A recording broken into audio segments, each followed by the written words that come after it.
programa es familiar, apto para todo público. No contiene escenas de sexo o violencia.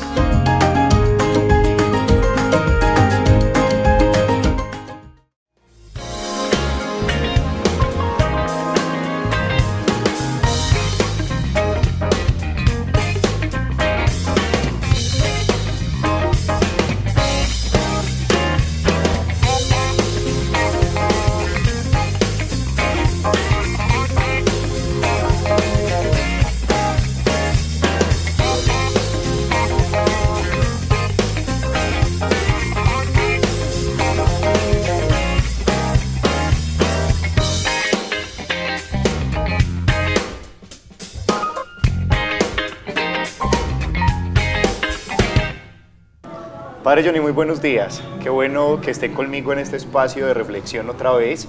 Un gusto siempre tenerlo para debatir temas de interés social. Gracias Freddy, gracias por invitarme otra vez. Yo soy muy feliz en este espacio, me gusta mucho compartir reflexiones y debatir sobre situaciones de la vida cotidiana con nuestra audiencia. Y hoy estamos con un tintico en un día un poquito frío en esta zona del Retiro, pero ¿qué le hace? Acá no nos mojamos, ¿cierto? No, aquí estamos bien escampaditos y con el calor y el aroma del café colombiano, eso nos despertamos con alegría. Padre, mire, cada mes tiene su particularidad y dentro de lo social como que nos vamos motivando a celebrar algunas fechas especiales. El mes de mayo, por ejemplo, fue el mes de las madres. Ahora el mes de junio es dedicado a ese otro ser que se complementa con la mujer y generan la vida, los papás. Ustedes en la iglesia hablan mucho, pues digo, ustedes es en el ámbito jerárquico, ustedes hablan de ser papás, pero ustedes no tienen hijos físicamente hablando, ¿cierto? ¿Cómo tienen ustedes entonces autoridad para hablar de ser papás? Buena pregunta, Freddy. O sea, hoy quisiera que empezáramos a desglosar ese término papá, ese término padre, para ir respondiendo a esa pregunta suya, Freddy. Creo que pues yo hablo de papá porque tuve mi papá ya murió hace muchos años, pero tengo recuerdos de él. Conozco muchos papás, hablo con los papás y sobre todo conozco al Padre, al Papá, que es Dios. Y tengo una experiencia, pues, muy linda con él, siento su amor, su providencia, entonces podría hablar de ser papá. Sin embargo, yo sé que cuando hablamos de papá, de padre, en un término humano, queremos entender, bueno, ¿qué es un padre? Uno puede dar una definición así muy básica, diciendo padre es el que aporta el semen o aporta el espermatozoide para fecundar un óvulo, digamos el que... Eso es de lo biológico, ¿cierto? Como desde el mero ejercicio sexogenital. El que insemina a una mujer, el que embaraza a una mujer. Es una definición muy básica porque ahí, o sea, yo soy papá, porque algún día embaracé a una mujer y yo sé que tengo un hijo, o 2 hijos, o 3. Pero bueno, ¿será solamente eso ser papá? Inseminar. Para mí no, eso sería ser solo un donante. ¿Por qué? Sí. Un donante de un espermatozoide. Porque es que engendrar un hijo es lo más fácil y placentero, ¿cierto? De ahí para allá es lo difícil, acompañar, guiar, orientar, en un término muy de nuestros pueblos, el responder por. Exacto, de hecho, eso es lo que yo quiero ahora debatir y generar esa reflexión.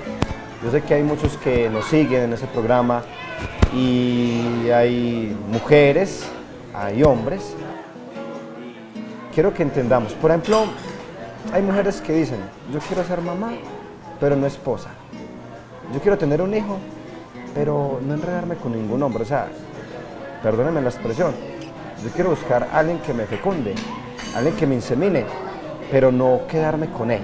Entonces, muy linda, quiere ser mamá y quiere cumplir el sueño de ser mamá, pero no se pregunta por el hecho de que su hijo quiera después saber quién es su papá y el sueño que todo niño tiene en su corazón de tener papá y mamá. Entonces, claro, ella dirá, no, pues es que el papá va a responder por él. No, no, yo me voy a encargar de que a él no le falte nada, pero es que ya se va a encargar de que le falte algo muy importante, que es la figura paterna. ¿Qué que pasa es ese hombre que lo acompaña? ¿Qué pasa precisamente cuando un niño no tiene la figura paterna al lado? ustedes desde la formación que tienen en psicología, en antropología y ya toda esta experiencia de familia a través de la confesión y las asesorías espirituales, ¿qué pasa con un niño que no tiene papá? ¿Qué pasa con un joven que crece sin su papá? Y estamos hablando de la ausencia física, ¿sí? Literalmente física. Aquellos que son huérfanos pero con padres vivos, porque saben que el papá está vivo, pero él con ellos no fue papá. Sí, esa es una cuestión muy delicada y ¿cómo lo ve uno? O sea, uno en el diálogo, en la escucha de nuestros niños y jóvenes, ve una añoranza, una necesidad. Sí, yo sé que la gente dice, y lo cantaban el mes pasado, madre son 5 letras nada más, madre solo hay una, y hay quien complementa diciendo, y padre puede ser cualquiera, pero papá es papá, y de hecho yo trabajo en colegio, en universidad, en la Universidad Católica de Oriente, y tengo la oportunidad de escuchar mucho niño y mucho joven, y me escucho siempre esa necesidad, ese anhelo de un papá, de alguien que esté ahí, que acompañe, que defienda. La figura masculina, podemos decir, es una figura más recia, fuerte, sólida. La figura materna es, digamos, más delicada, más tierna, más suave. Entonces se complementa.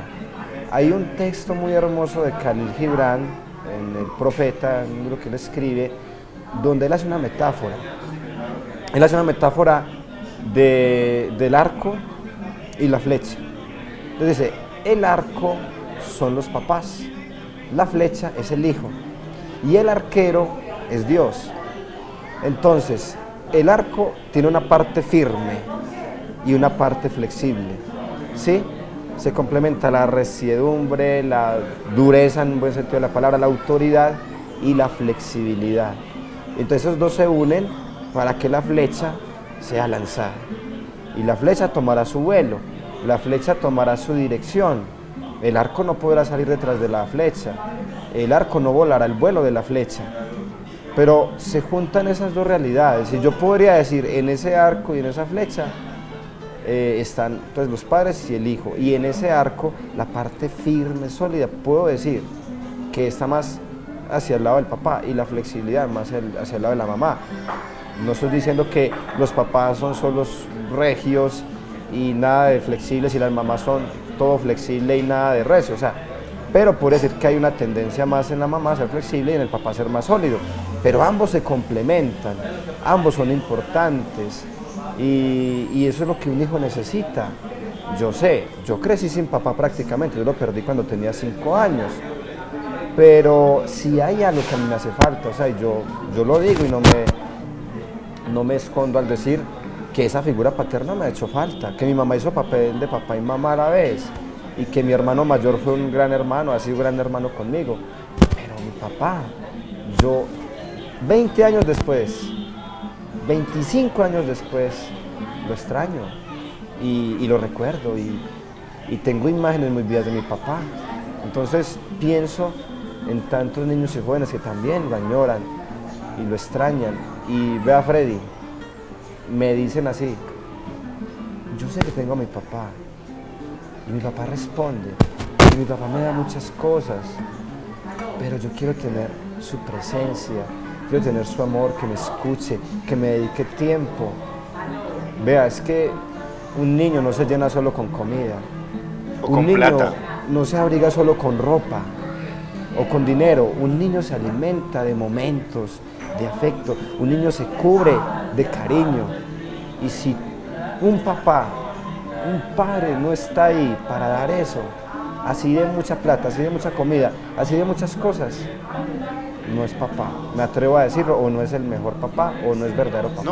No es papá. Pues yo sí acuño eso que vos mencionas, que por ejemplo el caso mío, que gracias a Dios tengo un papá, aparte de Dios tengo un papá acá en la tierra, un gran papá, que se partió el lomo por nosotros, que fuimos 3 hijos, y en la casa nunca nos faltó nada. Y cuando digo nunca nos faltó nada es porque nunca nos faltó alimentación, nunca nos faltó un techo, pero nunca nos faltó lo más importante, el amor de él, que aún hoy sigue dándonoslo a nosotros, su atención, su comprensión, nosotros salimos a trabajar, pues yo que soy el que vivo con ellos, salgo a trabajar y él es pendiente de un desayuno, mi papá, porque a raíz de una enfermedad que padece mi mamá, casi que él fue el que tomó esa bandera en la casa, entonces el que prepara un desayuno, el que te ayuda a sacar la ropa al sol, en fin. Pero además de todo eso es un consejo sabio, su consejo prudente.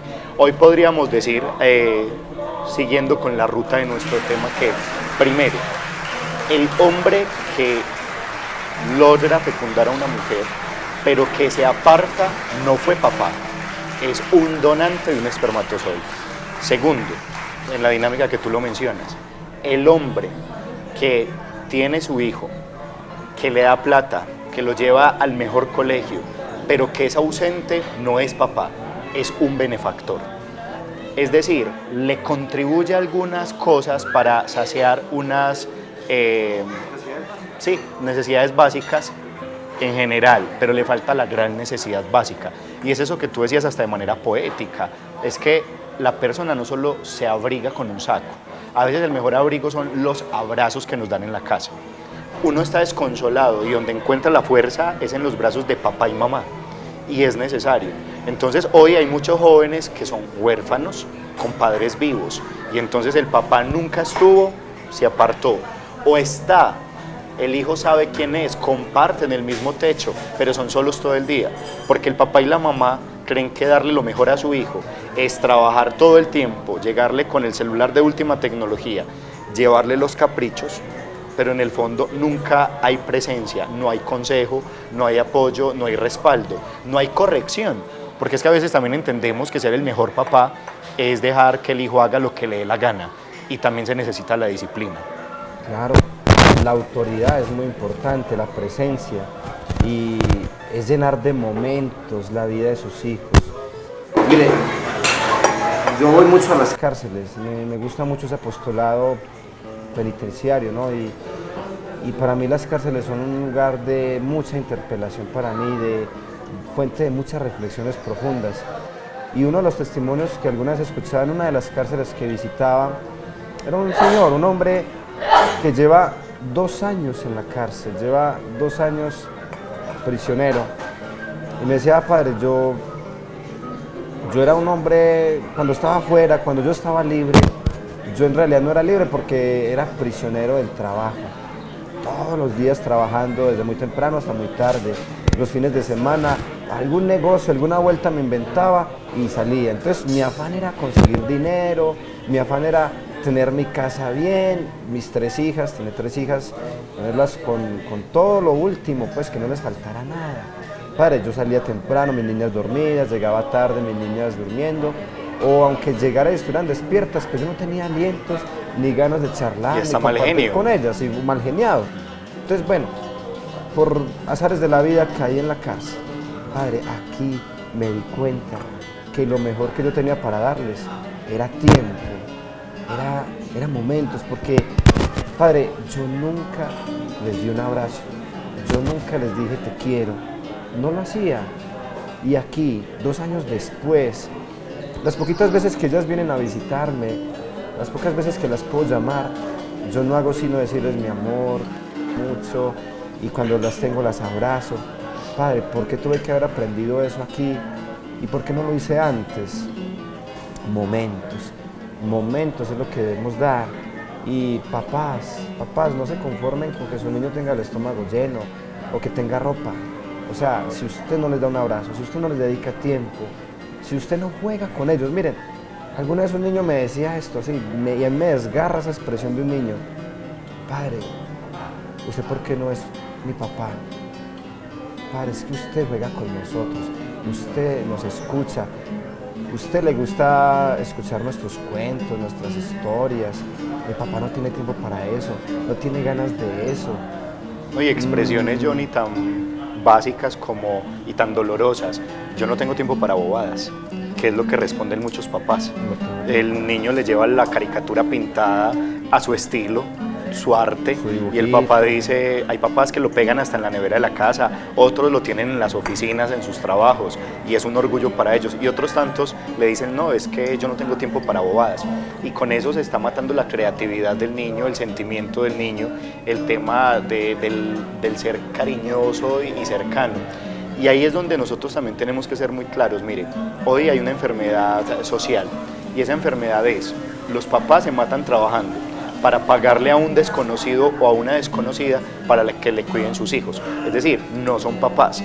¿Qué sentido tiene que yo tenga un hijo que me mate trabajando yo para que mi salario, desde mis ganancias, yo voy y se lo doy a otra persona para que me cuide el hijo? No tengo tiempo, no soy papá. Ahí decimos, somos benefactores.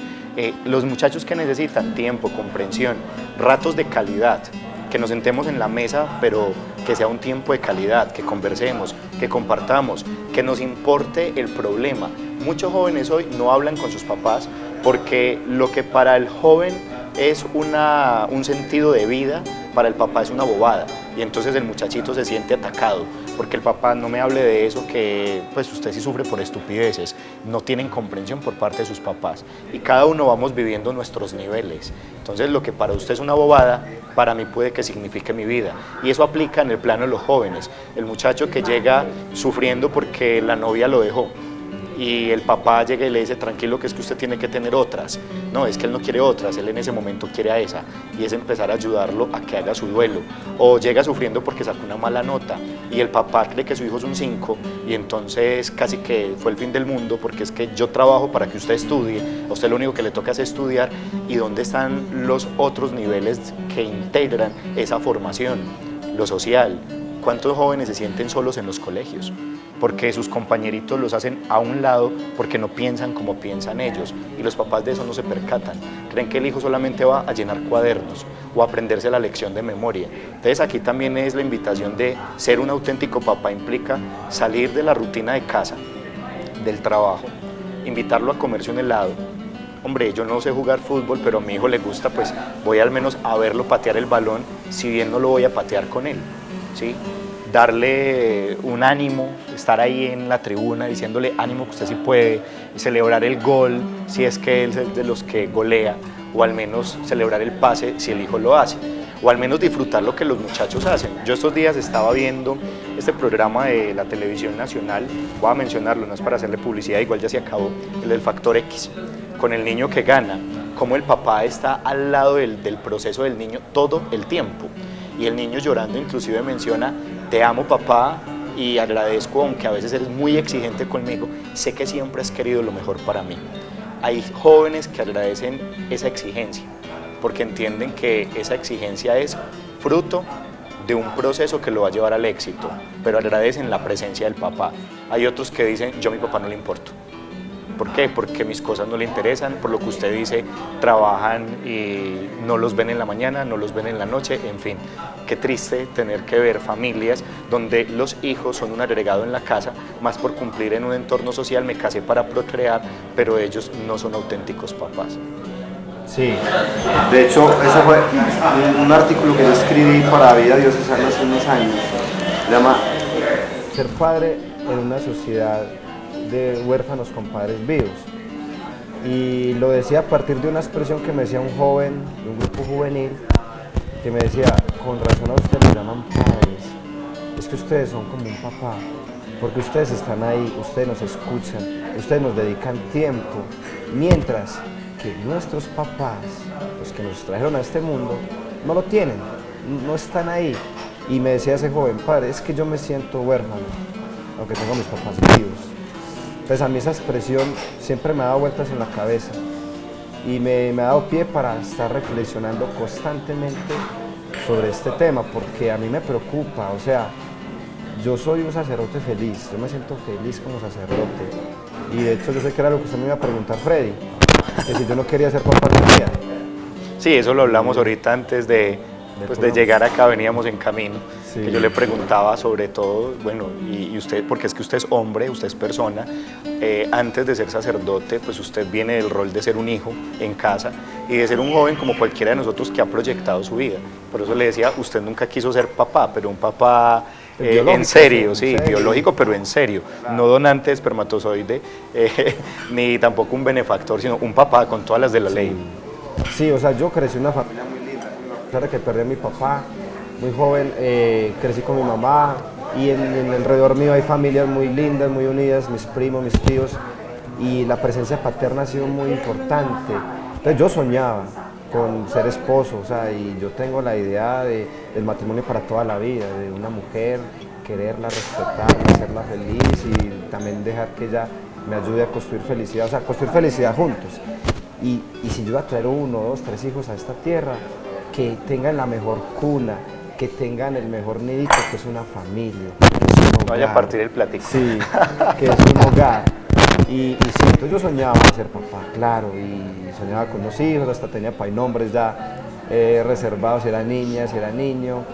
Pero bueno, el Señor me fue mostrando y me fue inquietando más por el tema del sacerdocio, y yo me siento un esposo de la iglesia, comprometido. En este camino amo muchísimas mujeres, niños, niñas, personas de todas las edades. Eres un papá, te sientes papá. Me siento papá, claro, totalmente, porque eso, atendiendo jóvenes, niños, familias, personas en todas sus necesidades. Lo que yo digo, o sea, me da pesar a veces tener la sensación de que estoy haciendo el trabajo de otros. O sea, estoy teniendo que ser papá de niños, de jóvenes, de personas que tienen un papá, pero que no está respondiendo en el verdadero sentido de la palabra. O sea, yo no les estoy dando plata, no les estoy dando comida. O que tienen una figura masculina, pero que no es papá. Porque en toda esta reflexión que hemos ido generando estamos diciendo que ser papá no es solo dar dinero, por eso lo llamamos el benefactor, ¿cierto? O de que donó el espermatozoide, en realidad pues es eso, es un donante, usted lo llamó ahorita, ¿no? El que insemina a la mujer, ¿cierto? En ese lenguaje ya un poco más técnico, porque hablando desde esta reflexión social, implica que ser papá va mucho más allá de simplemente estar en la casa dando un billetico morado, ¿cierto? Implica es el consejo. A veces hay hijos que los papás económicamente son limitados, pero dicen tengo el mejor papá del mundo, porque es que les dio lo mejor. El ejemplo, la fortaleza, pues fueron papás. Claro, y también a veces uno tiene ese papel de sanar las heridas, el dolor que el papá, el padre que está ahí en la casa, genera en los hijos, porque claro, hay papás que no estamos hablando de solo el que engendró, no solo el que aporta desde lejos, sino el que está en la casa. Y lastimosamente hay papás que viven también con sus hijos, pero están generando maltrato. O sea, hay niños que me dicen, padre, yo tengo físico miedo cuando va a llegar mi papá. Mi papá llega bravo, estresado, llega borracho, llega a pegar a mi mamá, llega a insultarnos, llega a desquitarse con la casa. Viene a acabar con todo. Entonces, claro, está ahí, pero genera dolor. Entonces, todo ese tipo de experiencias del que está ausente y hace falta porque está ausente, o el que está presente, pero no es del todo presente, o está presente haciendo daño, pues uno se siente con esa responsabilidad de ayudar, de sanar, de tratar de ayudar a suplir ese vacío, pero yo digo, ese no es mi trabajo, no debería ser mi trabajo, o sea, papás, y ahí hago esa exhortación, aprovechando que estamos cerca ya del Día del Padre, que piensen si se llaman papás, si sus niños les van a decir feliz día papá, si les van a hacer algún homenaje, o sea, hagan esa reflexión, dense ese verdadero regalo de pensar cómo están viviendo su paternidad, si es verdaderamente responsable, si están respondiendo a esa vocación, a esa llamada que Dios les ha dado. Y yo creo que aquí también hago una catequesis, una cosa en la fe, mirar por ejemplo a un San José que es esposo fiel y padre muy especial con su hijo Jesús, que es un hijo putativo, que es padre putativo, pero que ha sido también papá en ese sentido de estar presente y dando lo mejor. Que eso es lo otro, hay unos que engendran pero no son papás y hay otros que no engendran pero sí son papás. Ahí pensar muchos a los que llaman padrastros, pero que en realidad han sido más papás que aquellos que lo engendraron. El tiempo se nos acabó, ya es hora de ir partiendo. Lo bueno no dura, como diría un sacerdote conocido, lo bueno no dura. O se muere, o se acaba, o se va. Entonces aquí pues ya acabó y ya nos vamos. Muchísimas gracias por estar en este espacio. Creo que nos quedan unas ideas muy claras, aquellos que además de reflexionar lo debemos poner en práctica, ¿no? Porque no es solo hablar, es que nos cale en el interior y lo pongamos en práctica. Y los que nos puedan estar escuchando, observando y que se hagan un examen de conciencia, que nos hagamos un examen de conciencia. Los que ya son papás, cómo los aprecian sus hijos, o sea, y no solo el cariño, sino qué idea tienen sus hijos de ellos como papás y bueno, y como mamás. Y los que estamos en ese proceso de vida de ir formando nuestro proyecto, cómo queremos forjar un hogar o cómo queremos ir enrutando a nuestros hijos, si el Señor nos lo regala en el camino. Muchísimas gracias. Bueno, y no es que Dios se parezca a un papá, Dios es papá. Y Es los papás el tienen papá. que parecer a Dios Padre, ¿sí? Porque con eso termino. A veces hay niños que dicen, yo no amo a Dios porque si es papá y es como mi papá, yo no quiero que sea así. Entonces, nosotros debemos ser como Él. Eso no es Él otra como cosa, nosotros. otra cosa. El papá es reflejo del amor de Dios. O sea, que un hijo puede acercarse a Dios a través del papá. Así es. Bueno, muchas gracias, padre. Bueno. Nos estamos hablando, mi hijo. Listo. Que le pague, Muy bien, pues, Dios con los bendiga. permiso.